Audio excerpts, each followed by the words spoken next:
In recent months, against the backdrop of the war in Gaza, the Egyptian authorities, above all the country's military and political leadership, have increasingly adopted a belligerent tone. From Cairo, statements are being made that if Israeli forces were to breach the Egyptian border and masses of Palestinians were to pour into Sinai, Egypt would be compelled to go to war with Israel. At the end of September, the YouTube channel with Magdi Khalil featured Magdi Khalil, an Egyptian-American publicist, political analyst, and human rights advocate of Coptic Christian background. He serves as editor-in-chief of the weekly newspaper Watani International, is a columnist for the London-based Asharq Al-Awsat, and contributes to several other Arab publications. In the Arab world, Magdi Khalil is a well-known and often controversial figure. He frequently appears in televised debates, including on Al Jazeera, and is recognized for his outspoken criticism and sharp political analysis. Our magazine presents his address on the prospect of a potential war between Egypt and Israel and the serious consequences such a confrontation could have for the Egyptian army and the state itself. We have prepared translations of this speech in English, German, and Russian for our readers.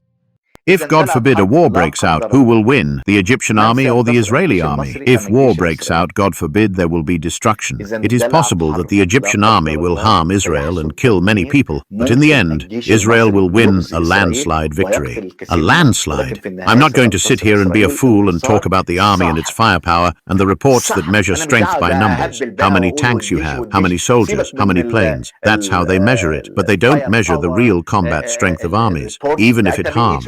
Even if the Egyptian army harms. Of course, in Egypt, no one can criticize the Egyptian army. They have to inflate it all the time. This is a policy. Anyone who says a word of criticism against the Egyptian army goes to prison immediately. But I'm not going to tell you this lie and these falsehoods. I know the strength of the Egyptian army. I know it hasn't fought since 1973. I know that Ann Patterson, the American ambassador to Egypt, said in a lecture at the university she graduated from that the Egyptian army was unable to pursue 1,000 terrorists and spent years chasing them. The Israeli army has been fighting since 1948 and has not stopped. Since 1973, Egypt has not entered a war at all. It has not entered a war at all. Secondly, a very important point. America is a security guarantor of the peace treaty. If Egypt enters a war against Israel, America will be on Egypt's side. The Egyptian army will be destroyed. I am telling you, the Egyptian army will be destroyed. The Israelis and the Americans will destroy it if Egypt dares to enter a war against Israel. I don't want a war. I don't want the Egyptian army to be destroyed,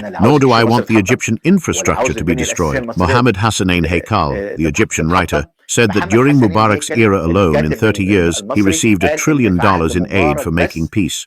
Okay, I say that Haikal was exaggerating. Haikal, Mohammed Hassanein, was exaggerating in what he said to Lamis El-Hadidi. But I say that Sisi and Mubarak both received aid amounting to $1 trillion. That is, 1,000 billion. Yes, these two received more than $1 trillion, more than $1 trillion. So where did this money go? A corrupt state in this matter. A corrupt state, and after all the trillion that they could have used to build a country from A to Z, $1 trillion, $1,000 billion that Egypt received during the eras of Mubarak and Sisi. They could have built the country from scratch. Where did all the money go? It went to corruption. Will these corrupt people be able to withstand a war? And is their economy capable of withstanding a war? I am against the war. I am against the war. I am against recklessness and the destruction of the Egyptian army or the destruction of the basic infrastructure. The basic infrastructure that was built with $200 billion and the rest was stolen, for example, it will all be destroyed. It will all be destroyed. So I am against Egypt entering a war to be destroyed. We have seen the colossal qualitative power of the Israeli army, enormous capabilities. I repeat, colossal capabilities of the Israeli army. Look how it pushed Iran out of the equation in just 12 days. Iran is out of the equation. After 40 years, Hezbollah too is out. And the Houthis, look how Israel wiped out their entire military and political leadership. What precision strikes! Who could have gone to Doha and known what was happening inside Qatar? Who could have known that those same 6 men would gather there, and that Israel would be capable of delivering an exact strike right there? That's a level unseen among Arab states. Unseen anywhere in the Middle East. Israel is, without a doubt, the most powerful military force in the region. By the way, since 1948, Israel has defeated the Arabs in every single war. And you, the Arab armies, have you ever won a war against Israel? In 1973, yes, you landed an initial successful strike, but it turned into a defeat, and the war ended in nothing. In the end, it was a humiliation. If not for Sadat and Kissinger, an entire army, one of Egypt's 3, would have been surrounded. Ariel Sharon wanted to wipe them all out. What are you even talking about? You've been defeated in almost every war since 1948. So how do you expect to defeat Israel? Be realistic. Israel is a military power that has been strong from the very beginning. Since 1948, it has been the mightiest army in the region. It has fought wars against united Arab coalitions, against individual countries, and always won. How do you think you can overcome it? You're fantasizing. Egyptians are fantasizing. You say, no, in 1973 our position was different. No. You hopelessly fail to understand. Today you are weaker than you were in 1973. Why, you ask? Because the commanders of 1973 were real military leaders.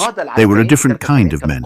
Well, then you say, we've increased our armaments. But Israel has multiplied its capabilities many times over. It manufactures enormous quantities of top-class weaponry itself. So don't compare yourselves to Israel, and don't fall into that trap. Be careful with lies. No exaggerations, no inflated images of the Egyptian army. It's always the same story.